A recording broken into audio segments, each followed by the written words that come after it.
Dr. Becker, herzlich willkommen. Sie sind unser Leiter von ESIS, die European Research Center Information System.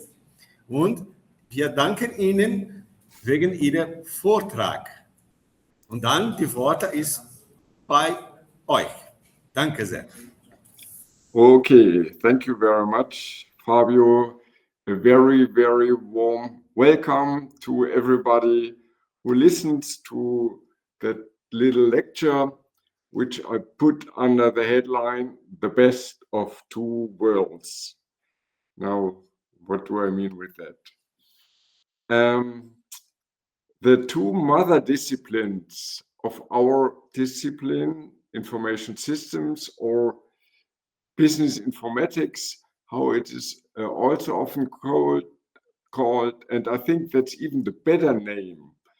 The two mother disciplines are, on the one hand side, business and economics, and on the other hand side, computer science and informatics.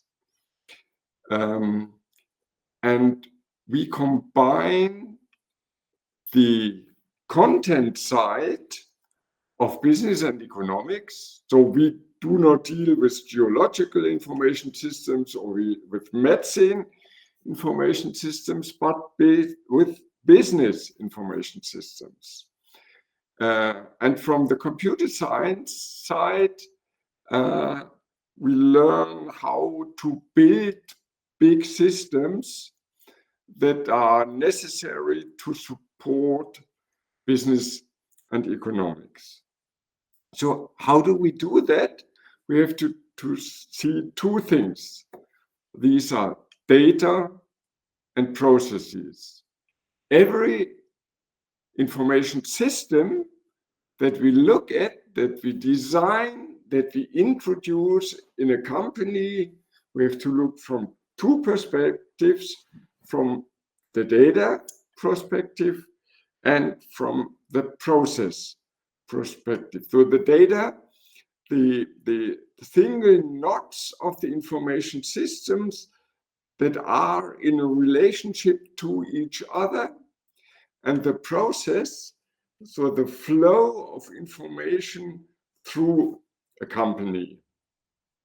And when we look at data models and at process models, a data model is a non-directive graph, because you can read it from above to down, from down to above, from left to right, and from right to left. But processes, that is a directed graph, because there is a sequence and an order in the single process steps. So what is a process? A process is a sequence of activities in a logical way that act on a business-related object. So that is how we define a process. And the other two things that we do, that we are concerned with, are methods on the one hand side. So that's more the relationship to computer science, informatics, and the content, that is more the business side. And we combine data and processes, and orthogonal to it, methods and content. And a good information systems guy, a good business informatic guy, has to know three things, has to do three things. And these things are to structure, and to structure. When we are able to structure a problem, then we see how the inner relationships of the single things of these problems are. And if we are able to structure it, then we can solve it. And how do we do the structuring? By modeling. So we do data models, we do process models, And by modeling a problem, we give it a structure, and then we can to solve it. And when we look at the research discipline of information systems, there are two main aspects of it. The one is the design science-oriented aspect. So we build new systems, we build artifacts. Artifacts can be models, can be concepts, can be implementation in a programming language. And the other aspect is the behavioral science aspect. So behavioral science is to learn how the world functions, to look at it and to describe it and to explain it. And the design science aspect is to build new things, to innovate as a researcher. That is the two aspects we do. And design we do by methods for data, for processes, and we design either new methods or new content, or the combination of methods and content. So let's have a look at an example. You cannot read that. That is not by accident, but I mean it because it is the data warehouses of a specific company. It's the Fair of Frankfurt. And they have very different business intelligence systems, data warehouse systems. And one of these systems is combined of many data. So this is only one of these more than 30 systems, and every one of these has a lot of data. But is that the best way to design a data warehouse? I do not think so. And I proposed a system that is much more simple than that. And that's only that. So for the ones who are not so familiar with this kind of data modeling, we have things of the real world or the imagined world that are of interest for the company. We call them entity. And entities of the same way, of the same manner, are formed to an entity type. And we have, for example, this entity type ratio. So everything that is of interest of a company is a ratio. So the sales, the productivity, the best-selling branches, the worst-selling branches, all these are ratios. And ratio have a connection to other ratios. So the turnover is sales minus costs. These are two ratios that are formed to a U ratio. And then we have reference objects like month, year, a branch, an article group, customers, providers. All these are reference objects, and we combine a ratio with a reference object to a fact. So the sales, the ratio sales in the year 2025, the reference object year 2025, for example, is 3 million euro. And then we have a hierarchy in the reference objects. So from a single shelf to a branch to a city to a state, to Germany, to Brazil, to a continent, to the world. These are hierarchies in the ratio, in the reference object location, or we have a hierarchy in the reference object time, so from the day to month to a quarter to year to decade, and so on. And then we can combine reference objects. So a combined reference object is, for example, the year 2025 and the article group watches. So then we can say the sales of watches year 2025 is 150,000.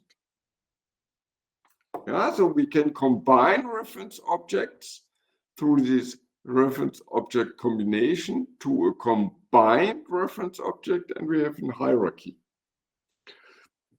Every reference object belongs to a dimension. So the reference object year 2025 belongs to the dimension year. The city of Münster belongs to a dimension city.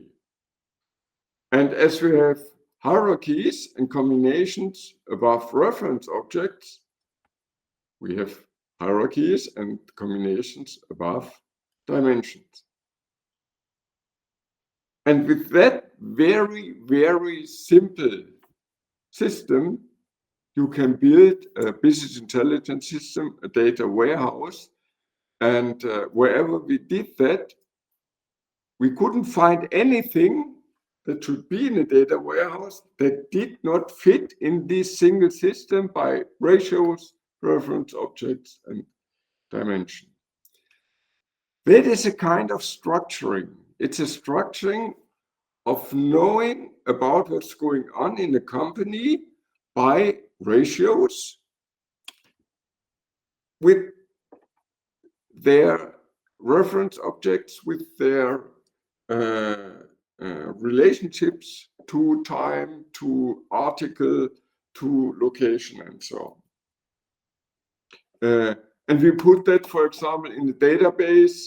We need exactly 9 database tables that are the ones I just mentioned, namely the ratio system, the reference object, the dimension, and the combination of reference object and ratio is the fact. And we can combine reference objects and bring them into an hierarchy.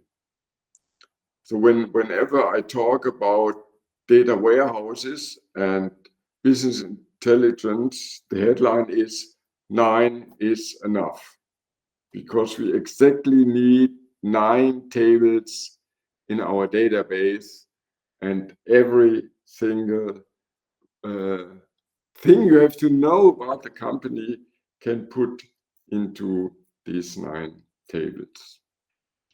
So that is a method-oriented way of our discipline of information systems or business informatics. Now let's have a look at the other side, that's content. And I brought you a very simple example, namely a retail information system. So we try to structure what all the retail information systems is about. It's buying, warehousing, and selling. That's from a process-oriented view what a retailer does. He buys merchandise, stores it in the branch, and sells it to the customer. And what does it mean? buying, that is first supplier relationship management. So to define with which suppliers we want to do business, to negotiate about the terms and conditions, the prices of the articles that we want to buy from the supplier. And then comes the operational aspects like order management, goods receipt, invoice auditing, and finally accounts payable, where we pay the supplier to the things the supplier delivered.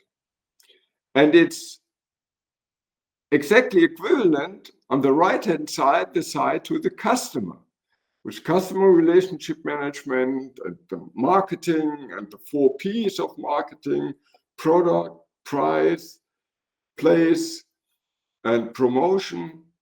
And then the operational aspect, selling, the goods issue, the billing, and the accounts receivable. And in between is a warehouse. So here, from goods receipt through warehouse to goods issue, we have all the logistics.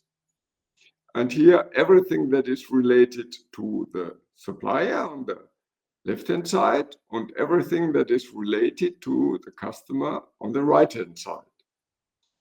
So these are the core processes of a retailer. Why do we have a retailer? What is a retailer for? For buying, warehousing, and selling. And there are some supporting activities like general accounting, asset management, cost accounting, human resources. They are not the idea of a retailer, but without them, it doesn't work. So for example, IT is a supporting activity as well, because a retailer does not exist to have IT, but without IT, nothing works.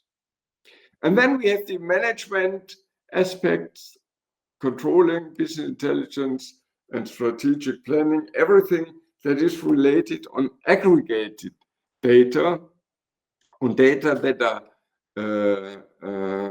based on the operational data, but the manager does not want to know that the truck receives at ramp 7 at 8:45, but the manager wants to know, so what are the best-selling products, what are the worst-selling products, what are the branches, the stores that works best, and what are the stores that do not work as well. That's the first kind of structuring to understand what is a company for. We call it framework. But the structuring of a company does not end there. So we have to go further down to really understand what's going on, to build information systems, to build the processes. And we do that by a 3-level architecture. On the first level, we have the framework, the retail age. And every single step in the framework is a main process. So, for example, for the goods receipt, here we have a main process, and every single step of the main process is a detailed process. And what I put here, you probably know these little pictures by Picasso. We have a museum of Picasso here in Münster, and Picasso is really a master of abstraction. I mean, what you see here is a bull. Everything that is necessary for a bull is here, but on a very abstractive level. And a little bit more concrete, less abstract, is the next level, like the level of our main processes. And then we have a level that is still more detailed, is the detailed processes. And whenever you do a modeling project, a process-oriented project, think of these 3 levels. So I've done in my life really many projects about process modeling, process management, introducing new software, and to structure a problem in 3 levels has to be very, very helpful. And whenever I teach about project management or process management, I propose thinking in 3 levels. So I just had a course with executives who work as project managers, and I discussed with them all these problems and structuring a problem into 3 detailing levels. They accepted it really well, but they said sometimes the detailed process gets really long. And I think it's always a good idea if a process model fits on 1 page, as simple as that. And so I was discussing, could you think of having, instead of 1 step on the main process level, 3 or 4 steps here, so the idea of every element of the main process is a detailed process still works. And they really agreed. They said it's a good way of structuring a problem, because every model does not fall somehow from heaven, but every model is a construction. You cannot say the world is like that, but you only can say I construct the world like this. So every single model is a construction process. And the model is not right or wrong per se, but it's adequate or less adequate. And how to come to decide about if a model is adequate or less adequate is by the discussion of people who know the area and who are willing to come to a consent. So that's an idea of some language philosophers, the discussion, the discourse of people knowing and willing. So when every single step here is described in 2 things, the function or the activity and a business object. So print the picking list or send the order or pay the bill. Yes, that should be the syntax of every single step, a combination of activity and business object. So other frameworks that are around that try to structure the world. Here, probably you know this one. It's the very famous value chain of Porter. And here also we have primary activities. So what is a manufacturing company for?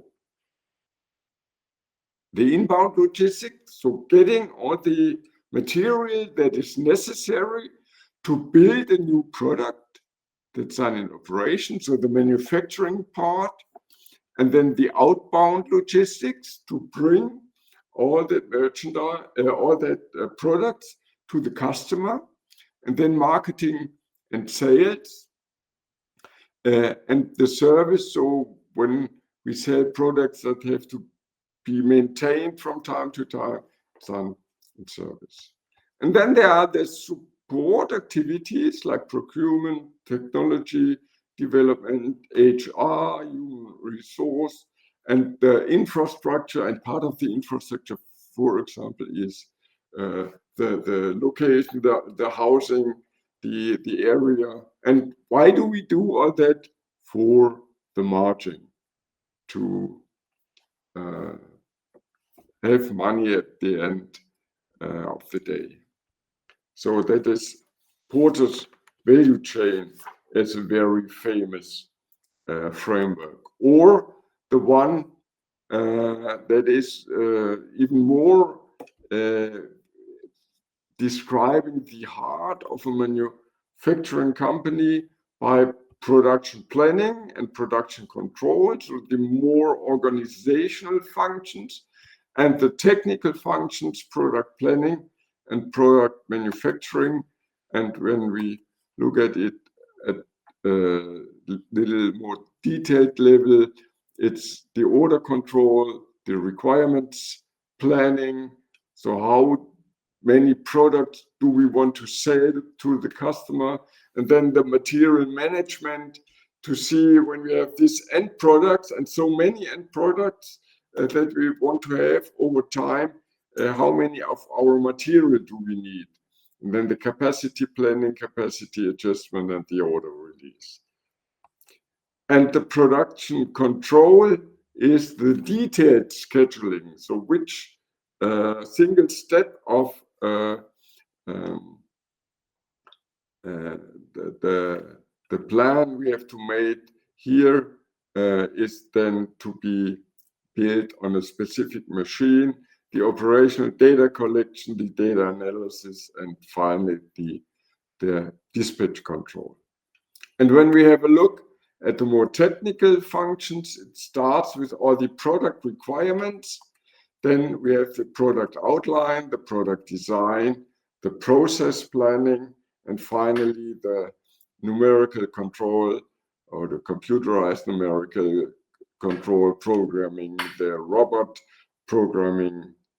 Before then it goes into the real manufacturing with the control of the NC machines, the robots, the conveyance control, the inventory control, the assembly control, the maintenance, and the quality assurance.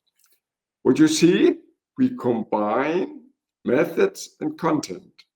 So this is the view on a manufacturing company from an IT-related aspect. So what we see here are the systems, computer-aided engineering system, the computer-aided design system, the computer-aided planning system, the computer-aided manufacturing systems, and finally the computer-aided control systems.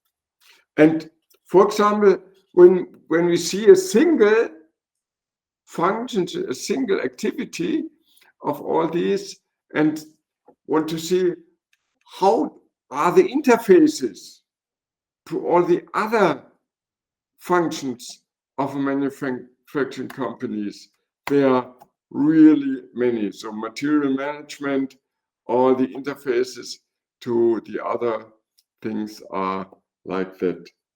And there is one sentence that consists of 5 words that is always, always true. Namely, problems always arise at interfaces. And believe me, always. So we did a lot of projects by selecting software for a company, for a retail company, for a manufacturing company, for a bank. And I always try to select as few systems as possible. So we just had a project with the company that have this gene, a new problem, let's have a new system. And they are dying because of handling the interfaces. The interfaces really, really are bad. So whenever you do projects selecting software for a company, try to select as few as possible. It's easier to add a function to an existing system on the same data structure level, on the same database with the same software tools, instead of having two different systems and then try to bring them somehow together. Interfaces are the most awful thing you can think of. Talking about manufacturing, so there is a big discussion going on Industry 4.0. What does that mean? Industry 4.0 is the computerization of a manufacturing site with Internet of Things, with all these nice things. But the way the car is produced is more flexible, more intelligent, but at the end there is still a car. And the idea is to sell cars to customers. When I ask my students, who of you owns a car? There are very few. When I asked my students in the 90s, who of you owns a car? Almost all of them. But today, people do not want to have a car. They want to be brought from one place to another in the most efficient and fastest way. So it's a demand for mobility more than a demand for cars. So the students do not have a car because they do not have money. They don't have a car because they do not want to have a car. So when to make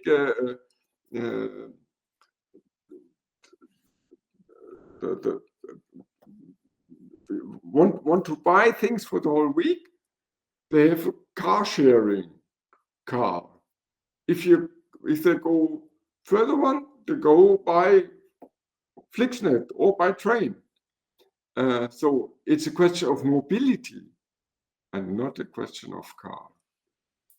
So what is more in the center is, instead of consumption, the restriction-free gathering of mobility advices at the time they want to have mobility, with the device they want to have mobility, but not having a car.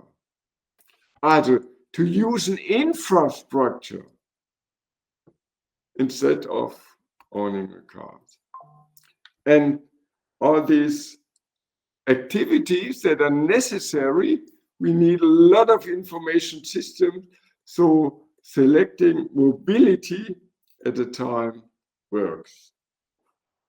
So Industry 4.0 with all these technical things, and Industry 5.0, human centricity. So the human is in the center and not the manufacturing of the car. So that is one thing we see.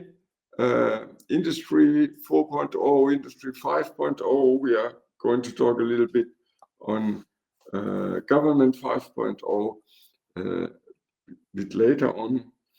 And another aspect that is of real great impact right now is artificial intelligence.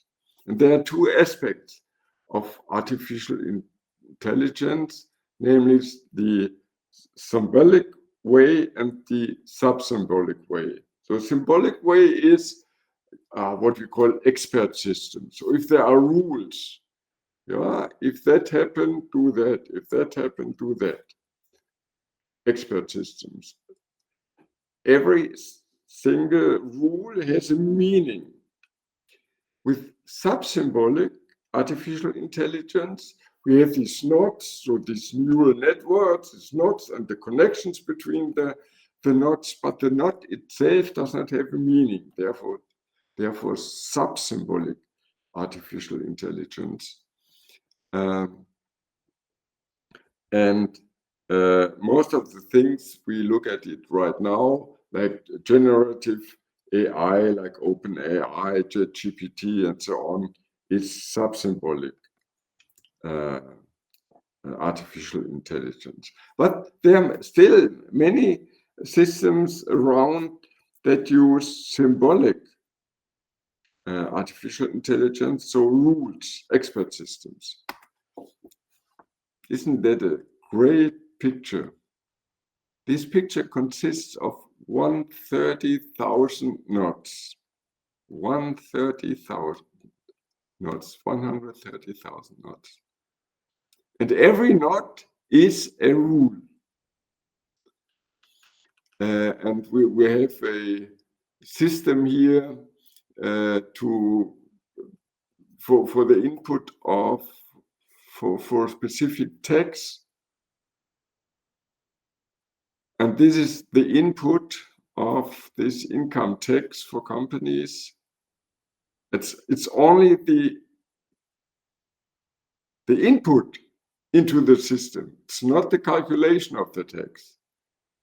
And it consists of 130,000 single rules. Isn't that amazing? I mean, there have been many chancellors in Germany over the last years, and every one of them said we have to make it easier, and everyone made it even more complicated. So yeah, dealing with AI is not as simple. If you are only the user of AI, like the user of ChatGPT, then it's great. It's easy. But to construct these systems, that's not as easy as that.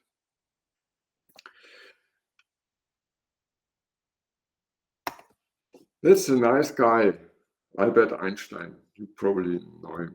And he said many very intelligent sentences, and one of them is, progress thrives on the exchange of knowledge. So for example, if you want to get more knowledge at another site, come to Münster for a semester and study here, as we send our students to your place. So they have to have exchange of knowledge. Everything gets better when knowledge is exchanged. The whole knowledge of the world is no more in one brain, but in many brains. And we do that at our department, and Professor Alexandrini mentioned it. It's the ERCIS, the European Research Center of Information Systems, which is a network of more than 30 top leading research institutions.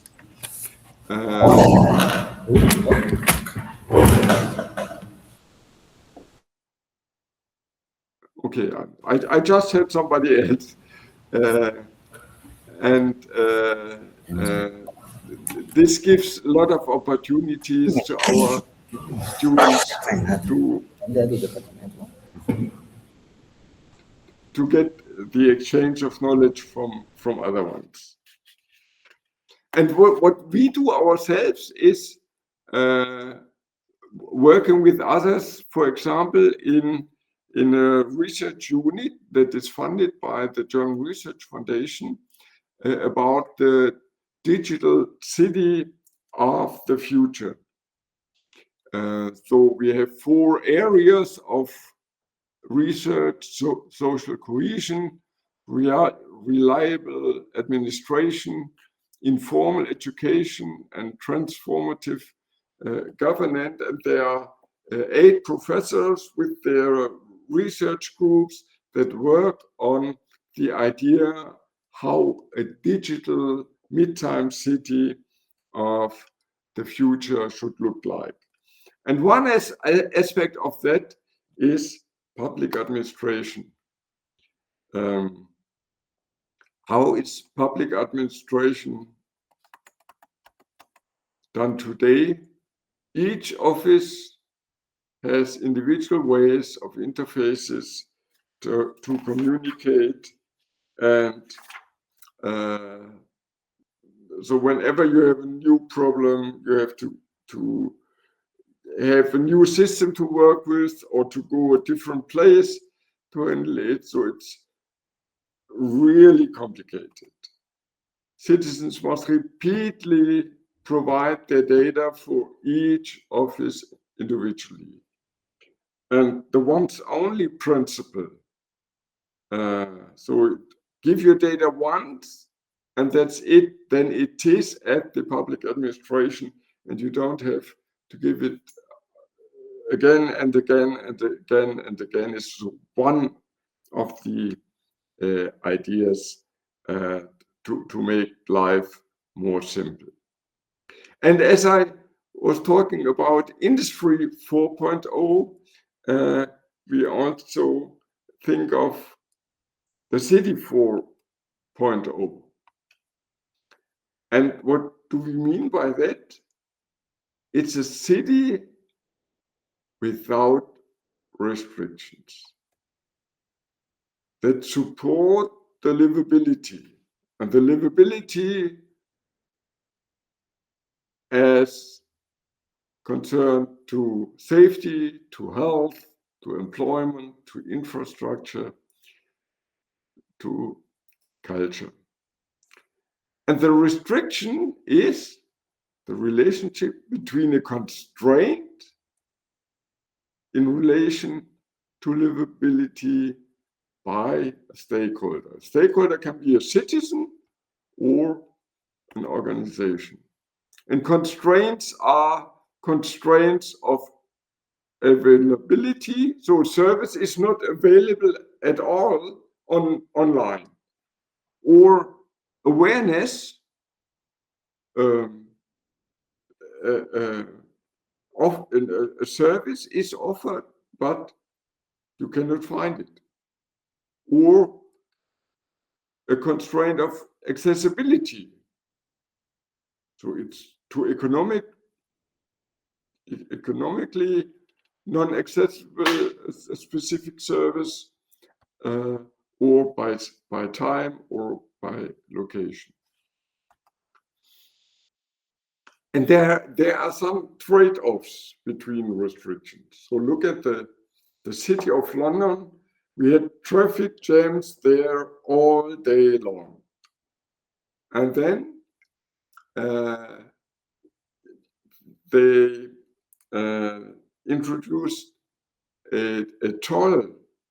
So you have to pay to come into London. Now you can drive easily in London, but it costs money. So it's a trade-off between traffic jam and money. So there's no restriction like that is for free, but restrictions are always as a trade-off to another restriction. And we have private or public owners of these restrictions. As far as responsibility for restriction is concerned, the accessibility or resolving restrictions. And how can we manage these restrictions? By the management of the constraints, real constraints to make services accessible, or by manage the perception. And what does it mean? Discover, design, disguise, do, and debrief. So that is one idea, one conceptualization of how to deal with a restriction-free city. So mobility is free. The access to the theater is free. Everything is free as a way of thinking. I mean, there's no free lunch. So to have everything restriction-free is probably not reachable, but to go to the goal of a restriction-free city, that really would help. So there are constraints. There is the governance of restriction. There's a management of constriction. And why do we want to reduce restriction? In order for the livability of cities. And one thing towards livability of city, for example, is one-stop shop. You have one access to all public services and doesn't have to go to several times to the same office next door to have all the services. So a central platform. The citizen-centeredness. Right now, it's still a government-centeredness. And this has a really high potential for cost and resource savings from an administrative perspective as for the government, as for the citizen perspective.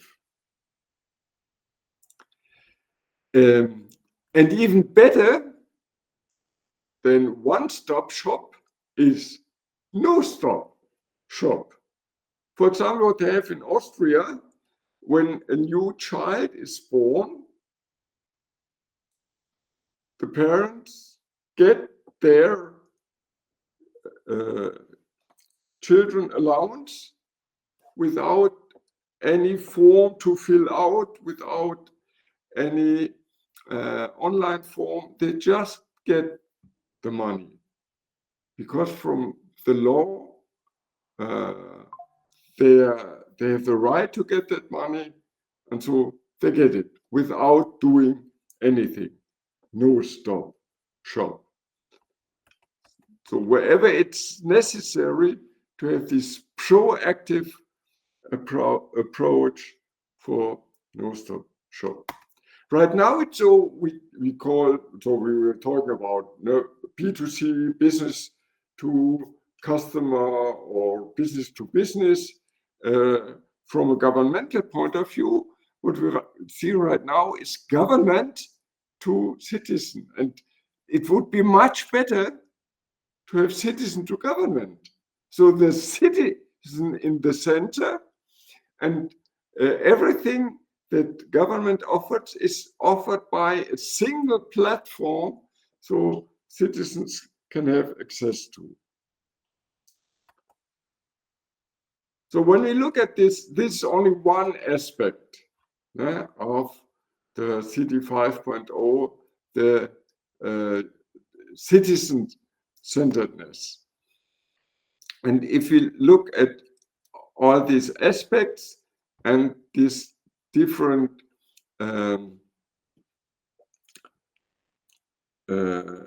aspects of livability, So the aspects of restrictions and of livability, and if you combine that again, we have a framework, we try to model it, we try to give it a structure. And if we talk of a restriction-free city, it's a castle up in the air.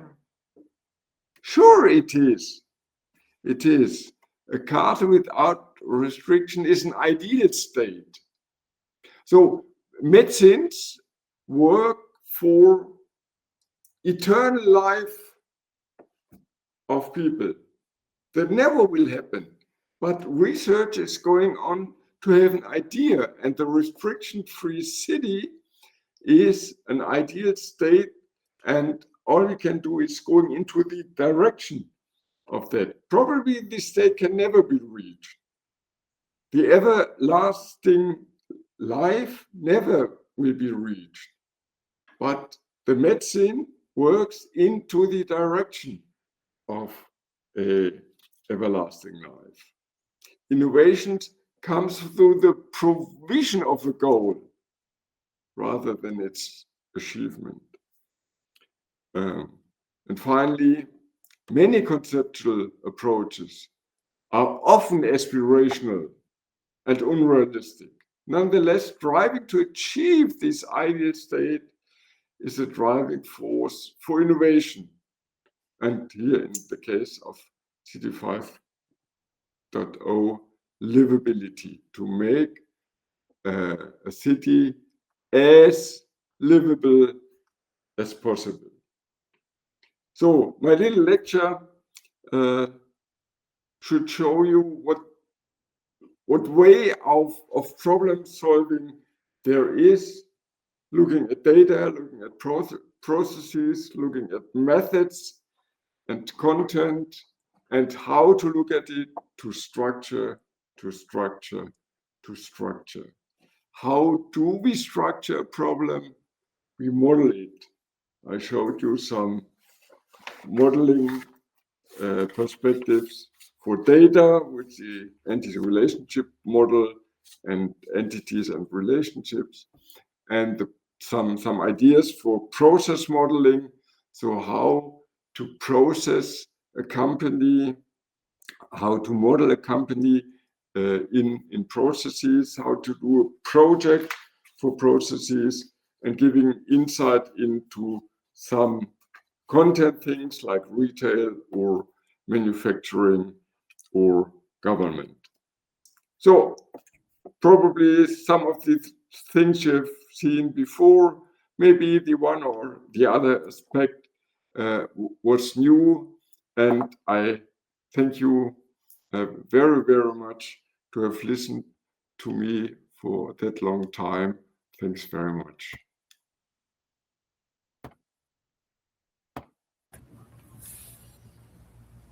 Dr. Becker, vielen Dank für Ihren Vortrag. Das war sehr interessant. Wir können diesen Überblick über die Zukunft und die Stadt und den Handel auch. Das wird die Zukunft sein. Und wir denken, bei mir hier Professor Giuliano Brignoli, er war auch in 2009 in Münster wegen der Transreg. Aber jetzt, sie müssen gehen, weil sie hatte Vorlesung jetzt. Und gleich habe ich auch ein Viertel habe ich noch Vorlesung. Ja, wunderbar. Und ich sage Ihnen, Sie können einen Gruß für Ottavio Kaufmann sagen und dann ich sende Ihnen zum Ihrem Radioprogramm. Sehr gut. Jeden Sonntag. Ja, schön. Schön. Freue mich. Gut, vielen Dank. Es war mal wieder eine Freude, so über den großen Teich hinweg zu sprechen. So thanks a lot for having me for this little lecture. I hope I brought some new ideas and it was interesting for all the people who listen. Thank you. Thank you so much. Und jetzt we try to the students who for prepare in English, Germany too, for interchange. Our goal is this is interchange. We have now more or less 14 students, old students, and they now work to Germany. Ah, sehr gut. Hamburg, Kassel, Ulm, München, Nuremberg. Und dann, yeah, we need prepare the next generation. We can Ja. Gut, prima. Ja. Alles klar. Vielen Dank. Sehr gerne. Und bis bald. Bis Tschüss. bald. Tschüss.